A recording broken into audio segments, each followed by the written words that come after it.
जय श्री कृष्णा मित्रों, जय माता दी। कैसे हैं आप सब? चैनल पे नए हैं तो विनम्रता से निवेदन करूंगा कि चैनल को सब्सक्राइब कर लें ताकि हमारे द्वारा बनाई हुई कोई भी वीडियो सबसे पहले आपको प्राप्त हो।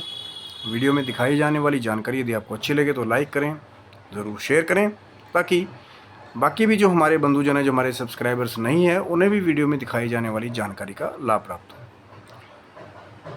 मित्रों, जैसे जैसे हम कलिकाल को देखते रहते हैं तो थोड़ा सा जो आध्यात्मिक गतिविधियां हैं वो कम होती जान पड़ती हैं और थोड़ा सा जो लग्जरीज़ का ताना बाना है, जैसे कि बंगला, गाड़ी, पैसा, शोहरत, सुकून, आराम, ये चीज़ों की तरफ ज़्यादा लोग आजकल फोकस्ड रहते हैं कि अच्छा घर हो और बहुत बहुत बड़ा सा बंगला हो या फ्लैट हो, लग्जरी गाड़ी हो, तो हर जगह आराम की ज़िंदगी हो।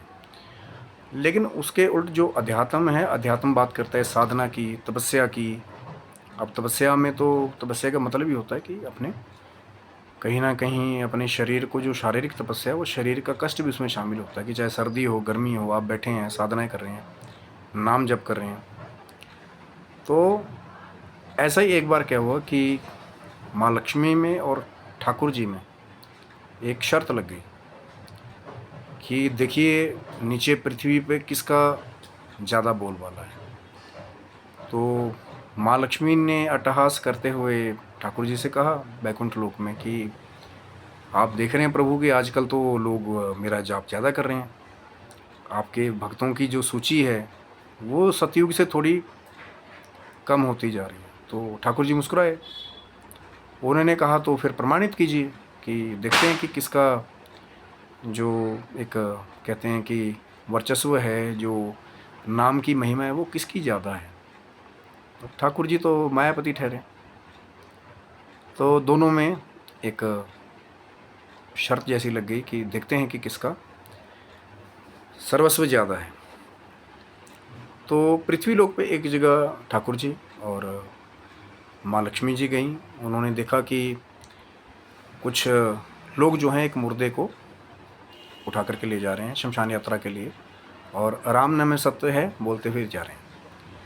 तो माँ लक्ष्मी जी ने क्या काम किया कि अपना प्रताप दिखाने के लिए उस मार्ग में सोने के सिक्कों की वर्षा करवा दी। अब सबने क्या देखा कि सोने के सिक्के बरसने, तो सबने वो जो पार्थिव शरीर था, जो लाश थी, उसको अर्थी को नीचे रख दिया और जा कर के सोने के सिक्के बीनने लगे। और सब के सब जो है वो सिक्के बीनने लगे, जितने भी लोग उस शव यात्रा में जा रहे थे। तो माँ लक्ष्मी ने बड़ा एक गर्व भरी भरी मुस्कान लेते हुए ठाकुर जी से कहा कि देखा आपने कि मेरा कितना प्रताप है, कि सब के सब कैसे उस पार्थिव शरीर को, उस अर्थी को छोड़ करके, लाश को छोड़ करके सब सिक्के बीनने लगे। तो सब मेरी ओर झुक गए, क्योंकि ऐश्वर्य धन तो माँ लक्ष्मी है ना देने वाली। और अब आप तो अब मानते हैं कि मेरा प्रताप ज़्यादा है। तो ठाकुर जी थोड़ी देर मुस्कुराए, कुछ सोचने लगे। तो माँ लक्ष्मी ने फिर पूछा कि अब तो साबित हो गया, आप किस लिए मुस्कुरा रहे हैं, आपके मन में क्या बात चल रही है, तो बताइए कि अब तो आप मानते हैं ना कि मेरा सर्वस्व ज़्यादा है। तो ठाकुर जी ने कहा कि मानता हूँ कि सबने, जो शव यात्रा में जो सब लोग जा रहे थे, उन्होंने, आपने जैसे ही सिक्कों की वर्षा की, ऐश्वर्य की, तो सब उस मुर्दे को छोड़ करके सिक्के, आपके जो सोने के सिक्के मुद्राएं हैं उसको बीनने में लग गए। लेकिन एक ऐसा भी था जिसने बिल्कुल भी सिक्का नहीं उठाया। तो माँ लक्ष्मी हैरान हुई कि ऐसा तो वहाँ पे कोई भी नहीं था जिसने कोई सिक्का नहीं उठाया, सब तो सिक्के बीनने में लग गए। उसको बेचारी को, अर्थी को भी उन्होंने ये भी नहीं सोचा कि मुर्दा उसको शव यात्रा के लिए लेके जा रहे हैं, सब तो मेरी माया का प्रभाव इतना है। तो ठाकुर जी ने मुस्कुराते हुए पूछा कि जो मुर्दा वहाँ पड़ा हुआ था, क्या उसने कोई भी सिक्का उठाया? तो माँ लक्ष्मी अचंभित हो गई कि ठाकुर जी ने ये क्या कह दिया। कि उन्होंने कहा कि वो कैसे उठा सकता था, जो उसके तो शरीर में प्राण ही नहीं थे। तो ठाकुर जी फिर मुस्कुराए।